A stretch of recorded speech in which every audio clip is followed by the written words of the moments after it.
Aujourd'hui, quels sont les problèmes auxquels vous êtes confrontés?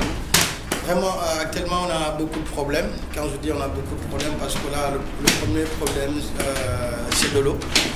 Et avoir assez de l'eau. Et aussi, le problème de Tamba, comme je vous ai dit toujours, il y a beaucoup de zones à Tamba qui sont prêts même à travailler, mais malheureusement, actuellement, le problème n'est que, donc, on dirait qu'on est oublié. On est dans une zone oubliée. Donc le plus grand problème c'est ça, la jeunesse de Tamba, on se sentait un peu oublié. Donc vraiment on a besoin aussi qu'on soit intégré dans tout ce qui, dans tous les domaines nationaux. Et vraiment sinon la jeunesse de Tamba ils sont prêts à relever le défi, surtout moi dans ma commune à Missira. Et 80% c'est la jeunesse ils sont dans l'agriculture et l'élevage. Voilà. Alors pourquoi vous pensez que vous êtes un peu oublié par nos autorités? Bah, après, vous voyez, bon, c'est pas maintenant, ça n'a pas commencé aujourd'hui, hein, parce qu'au Tamba, je vais vous donner une anecdote. Tamba, c'était une zone de sanctions administratives, déjà à l'époque. Parce qu'une fois que quelqu'un a fait un truc, on le ramène à Tamba, on dit il fait chaud, c'est aller le sanctionner. Voilà, Tamba a été classé comme une zone de sanctions administratives. Donc je crois que ça peut s'arrêter d'ici peu de temps. Parce que Tamba aussi, ce n'est pas seulement une sanction administrative. Tamba, c'est une région aussi qui est très active dans le développement du Sénégal. Très bien. Voilà. Dans le développement du Sénégal. Moi, ma question, c'est plutôt par rapport à Tamba, Fouda.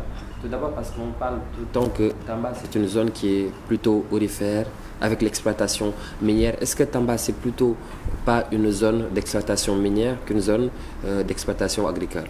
Non, Tamba, ce n'est pas seulement une zone d'exploitation minière. Tamba aussi, c'est une zone d'exploitation agricole. Oui. Parce qu'aujourd'hui, je peux vous citer beaucoup de grands agriculteurs qui sont à Tamba, tels que Sal. Voilà, tous les bananes du Sénégal viennent de Tamba. Oui. Donc le maïs et autres, moi qui vous parle là, donc au minimum chaque année je sors entre 40 et 60 tonnes de maïs et sans compter de l'arachide.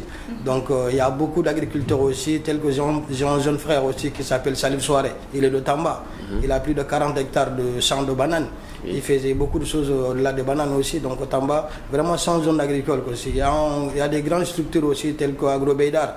Agrobeidar aussi, ils sont dans l'agriculture depuis des années. Et moi, dans mon village, on a grandi avec l'agriculture.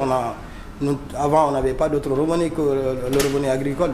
Mais vous êtes plutôt dans les agricultures, comme vous l'avez dit, les bananiers, donc les agricultures fruitières.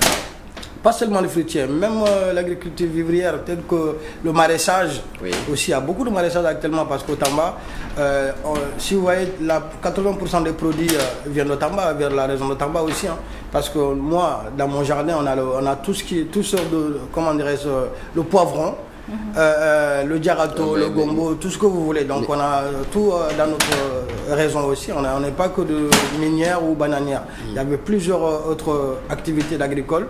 Que cela, même en termes de poulet à l'époque, oui, le poulet vient de Dakar, Thiès, tout ça là. Mais maintenant, il y a le poulailler partout à Tamba. Malgré la chaleur, donc on arrive à trouver une solution. Moi-même qui vous parle, je fais 1200 poulets par mois. Oui. Vous voyez, je sors 1200 poules de chair par mois. Et dans mon village à lui-même, il y a plus de 4, 5, 6 poulaillers. Tamba, on a des grands poulaillers. Maintenant, même des œufs. Avant, les œufs viennent de Dakar. Mais maintenant, il y a des gens qui ont des poulaillers qui font des œufs.